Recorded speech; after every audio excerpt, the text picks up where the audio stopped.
Hello guys. Yes bank last 5 ఇయర్స్లో మనకి return of equity పెద్దగా ఏం లేదు. 86.49% దాకా డౌన్ అయింది. అలాగే మనము ప్రీవియస్లో పాస్ట్ 1 ఇయర్లో చూసుకుంటే 43.77 గెయిన్ అయింది. ఇది కారణం రిజల్ట్స్ వాళ్ళు బాగా పోస్ట్ చేశారు, ప్లస్ గెయిన్ అవుతున్నారు ప్రెసెంట్ వచ్చి. అలాగే ఇక్కడ 6 మంత్స్ చూసుకుంటే 39.12% అంటే 6 దాకా పెరిగింది. అలాగే 1 మంత్ రిటర్న్ చూసుకుంటే ఇక్కడ 0.75 రూపీస్ పైసా ఇక్కడ గెయిన్ అయింది. అలాగే పర్సెంటేజ్లో చూసుకుంటే 3.28% దాకా గెయిన్ అయింది. అలాగే ఇక్కడ 5 డేస్లో చూసుకుంటే మనకి పెద్దగా పర్ఫార్మెన్స్ ఇవ్వలేదని చూస్తున్నాం కదా. ఇక్కడ పాస్ట్ 5 డేస్ వచ్చి 1.10 దాకా డౌన్ అయింది. అలాగే 4.4% దాకా డౌన్ అయింది.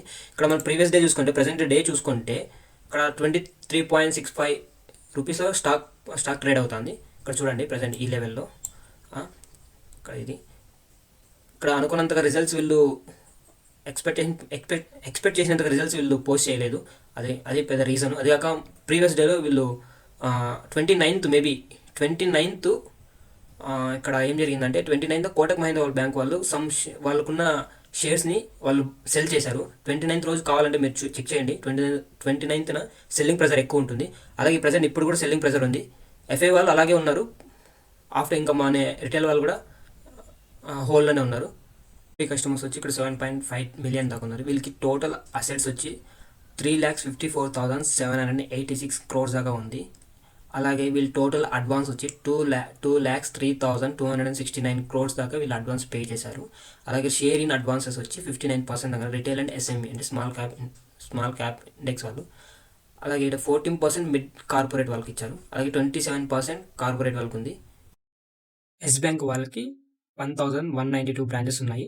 అలాగే వాళ్ళకి బీసీ బ్యాంకింగ్ అవుట్లెట్స్ వచ్చి 150 ఉన్నాయి. వీళ్ళు ఓవరాల్ 700 + సిటీస్లో వీళ్ళు బ్రాంచెస్ ఓపెన్ చేశారు.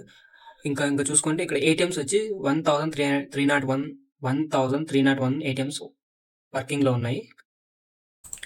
ఇక్కడికి మనకి రిటర్న్ ఆఫ్ ఈక్విటీ చూడండి 1.8 ఉంది. మనకి రిటర్న్ ఆఫ్ ఈక్విటీ కూడా పెరుగుతుంది. ROI రిటర్న్ ఆన్ అసెట్స్ అది కూడా 0.2 దాకా ఇట్లా పెరుగుతుంది. ఇక్కడ చూస్తే ఈ 1 ఇయర్లో 0.2% పెరిగింది. అలాగే సేమ్ ఇక్కడ కూడా చూడండి 3 ఇయర్స్లో 26.64% పడిపోయింది. అలాగే ఇక్కడ ఇంకా BOS అంటే బుక్ వాల్యూ పర్ షేర్ ఉంది.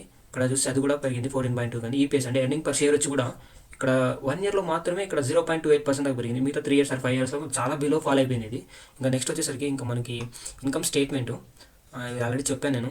వీళ్ళకి ఎంత ఉన్నాయి ఇక్కడ మనం మెయిన్ కావాల్సింది మనకి ఎవరెవరు ఎంత షేర్స్ హోల్డ్ చేస్తున్నారు అనేది మనం మెయిన్ కావాల్సింది. ఇక్కడ చూసే అదర్ ఇన్స్టిట్యూట్స్ వచ్చి 42.06% ఉంటాయి. అలాగే ఇక్కడ పబ్లిక్ వచ్చి మనం రిటైలర్స్ 34% దాకా మనం హోల్డ్ చేస్తున్నాము. అలాగే ఎఫ్ఐ వచ్చి 23.79% దాకా ఉన్నారు. ఇక్కడ చూస్తే ఇది వీళ్ళ గ్రాఫ్ ఇది.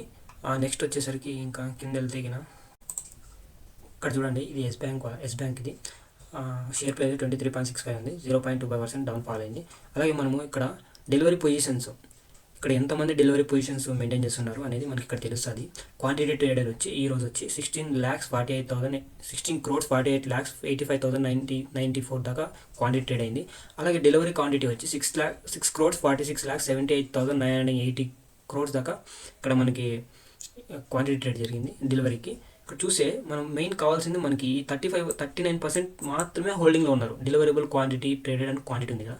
ఇక్కడ చూడండి 39.23% వరకే హోల్డ్లో ఉన్నారు. కానీ షార్ట్ టర్మ్కి ఇది బెస్ట్ ఆప్షన్. లాంగ్ టర్మ్కి అయితే పెద్దగా పర్ఫార్మెన్స్ ఉండకపోవచ్చు. ఎందుకంటే వీళ్ళకు చాలా అప్పులు వచ్చేసారు. వీళ్ళు చాలా మందికి అప్పులు ఇచ్చేసారు. ఆ మొండి బకాయిలను రాబట్టుకోలేకపోతున్నారు.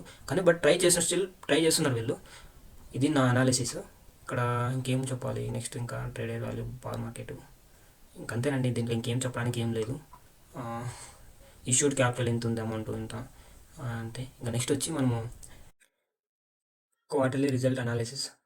వీళ్ళ రెవెన్యూ వచ్చి డిసెంబర్లో వచ్చి 6,989 crores వచ్చింది. అలాగే ఇంట్రెస్ట్ వచ్చి 4,975 crores కట్టారు.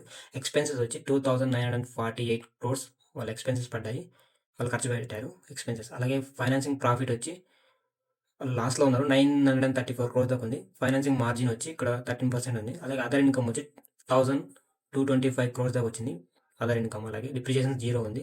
ఇక్కడ మనం కంపేర్ చేసుకుంటే వీళ్ళు జూన్, సెప్టెంబర్, డిసెంబర్ వచ్చేసరికి ఇక్కడ 6,445 crores జూన్లో వస్తే సెప్టెంబర్లో వచ్చి 6,714 crores వచ్చింది. అలాగే 3 quarters చూసుకుంటే అంటే ఇంచుమించు కొద్దిగా అమౌంట్ పెరిగింది అంతే. ఇక్కడికి దీనికి అరౌండ్ 275 crores దాకా రెవెన్యూగా జనరేట్ చేశారు వీళ్ళు అండ్ డిసెంబర్ మంత్లో. అలాగే ఇక్కడ చూస్తే మనము ట్యాక్స్ వచ్చి ట్యాక్స్ 24% దాకా పే చేశారు. టోటల్ నెట్ ప్రాఫిట్ వచ్చి వీళ్ళు ఇక్కడ చూస్తే మనము 243 క్రోర్స్ నెట్ ప్రాఫిట్ వచ్చింది.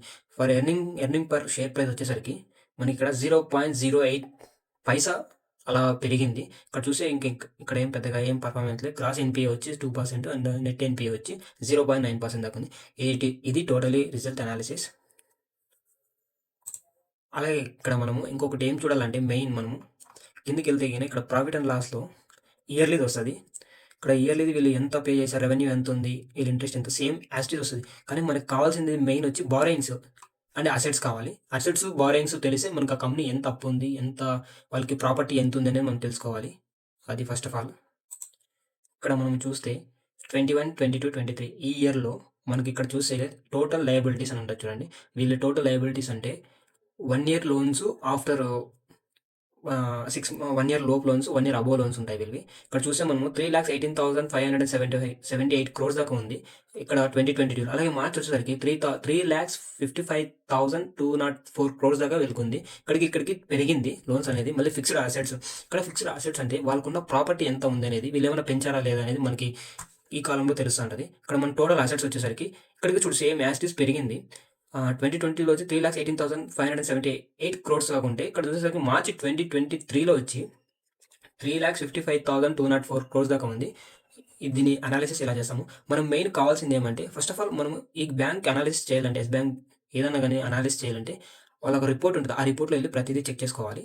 నేను ఇప్పుడు చూపిస్తాను రిపోర్ట్లో ఎంత ఇక్కడ ఉన్నది కరెక్టా కాదా అనేది మనం ఇంకొకసారి రెక్టిఫై చేసుకోవాలి. మనం స్టాండర్డ్ అలోన్ బ్యాలెన్స్ షీట్ చూస్తున్నాము.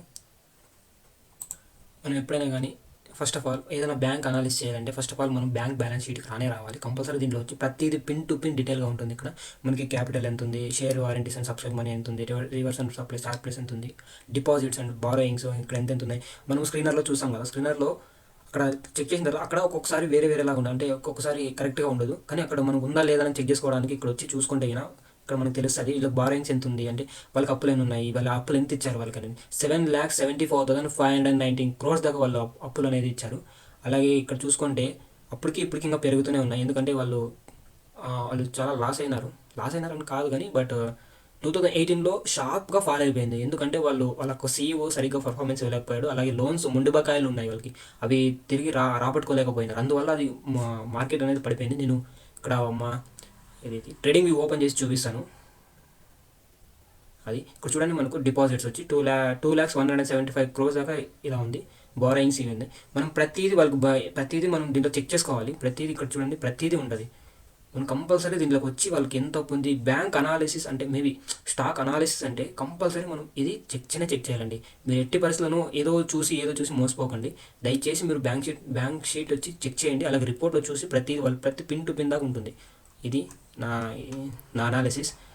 ఇంకోటి నా అనాలిసిస్ వచ్చి నెక్స్ట్ నేను చెప్తాను. 2007లో ఇది స్టార్ట్ అయింది, 2006లో. అక్కడ నుంచి 2006 నుంచి 2018 వరకు బాగా పెరిగింది. అక్కడ నుంచి మళ్ళీ డౌన్ఫాల్ అయింది 2024 వరకు. ప్రజెంట్ ట్రేడ్ వచ్చి 23.7లో ట్రేడ్ అవుతుంది. ఇక్కడ చూస్తే ఇది ఇంతలా ఫాలో అవడానికి కారణం 2018లో వీళ్ళు లోన్స్ అనేది ఎక్కువ ప్రొవైడ్ చేశారు. అది సెబీ వాళ్ళు కనబెట్టి ఒక సీఈఓని డిస్మిస్ చేశారు. అలాగే ఇంకో 3-4 మెంబర్స్ కూడా డిస్మిస్ చేశారు.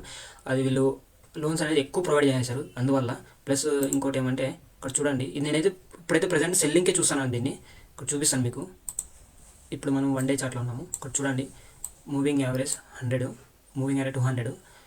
ఇక్కడ సెల్లింగ్గా పెరుగుతుంది అనుకున్నాం, కానీ ఇదంతా పెరగదు. ఇక్కడ నుంచి డౌన్ఫాల్ అయింది. ఎందుకంటే 29th ఇక్కడ చూస్తే 29th 15 minutesలోకి వెళ్ళి చూపిస్తాను.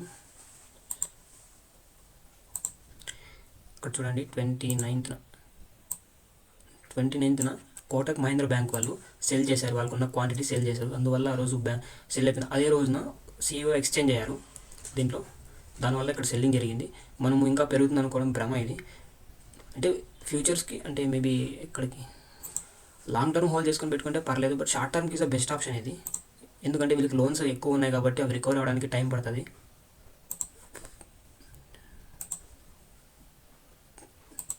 ఇక్కడ చూడండి, మనకి 15 minutesలో జూమ్ చేసేగిన 200 మూవింగ్ యావరేజ్ అబోవ్ కింద ఫాలో అవుతుంది. ఇక్కడ చూడండి, ఇలా ఫాలో అవుతుంది. ఇది 15 minutes క్యాండిల్లో. మనం ఇప్పుడు సెల్ చేసుకుంటే, ఇప్పుడు ఇది బై చేయడానికి కాదు, మనం ఇప్పుడు సెల్ చేసుకోవాలి. ఫ్రెండ్స్ ఇది సెల్లింగ్లో ఉంది, దయచేసి ప్రజెంట్ ఇది సెల్లింగ్లో ఉంది. ఇప్పుడు సెల్ చేసుకోండి. బై చేయాలంటే ఇంకా కొన్నాళ్ళు వెయిట్ చేస్తే తర్వాత మనకు మంచి ఆపర్చునిటీ వస్తుంది, అప్పుడు బై చేయండి. అంతవరకు మీరు హోల్డ్ చేయండి. ఇంకోటి ప్లీజ్, నాది నా ఓన్ అనాలిసిస్ ఇది, దయచేసి మీరు అనాలిసిస్ చేసి తర్వాత మీరు ట్రేడ్ మీ ఓన్గా అనాలిసిస్ చేసి అప్పుడు స్టాక్లో ఇన్వెస్ట్ చేయండి. ఓకేనా? Please like and subscribe. జై హింద్.